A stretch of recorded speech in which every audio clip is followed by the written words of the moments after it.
வணக்கம் மக்களே, நான் தான் உங்க அப்பா பேசுறேன். நம்ம 234 தொகுதியில கடை வர சொல்லியிருந்தேன்ல, அடுத்த மாவட்டம் எது தெரியுமா?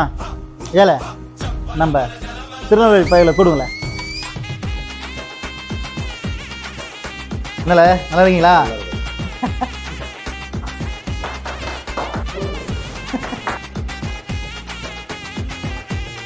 வணக்கம் திருநெல்வேலி மக்களே.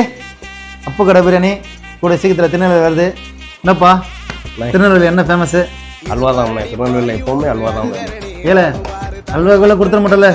கண்டிப்பாக கொடுக்க மாட்டோம்னே. திருநெல்வேலி மக்கள் அன்பால தான் அல்வா கொடுப்போமே தவிர மற்றபடிலாம் கொடுக்க மாட்டோம். நம்ம அப்பு கடை பிரியாணி திருநெல்வேலி மாவட்டத்தில் வள்ளியூர் ஊரில் வருது. ஜூசி பிரியாணி சாப்பிட ரெடியாக இருக்கு. திருநெல்வேலி மக்களே, நான் வந்து சும்மா தான் கேட்டேன் அல்வா கொடுத்தாதுன்னு. உண்மையிலே எனக்கு அல்வா வேணும். எனக்கு திருநெல்வேலி அல்வா ரொம்ப பிடிக்கும். ஏன்னா மக்கள் வந்து திருநெல்வேலி மக்கள் அவ்வளோ பாசக்கார மக்கள் எனக்கு தெரியும். திருநெல்வேலிக்கு உங்களை நம்பி தான் வரேன். கண்டிப்பாக அப்பு கடை பிரியாணியை வேற லெவலில் கொண்டு போவீங்கன்னு நினைக்கிறேன்.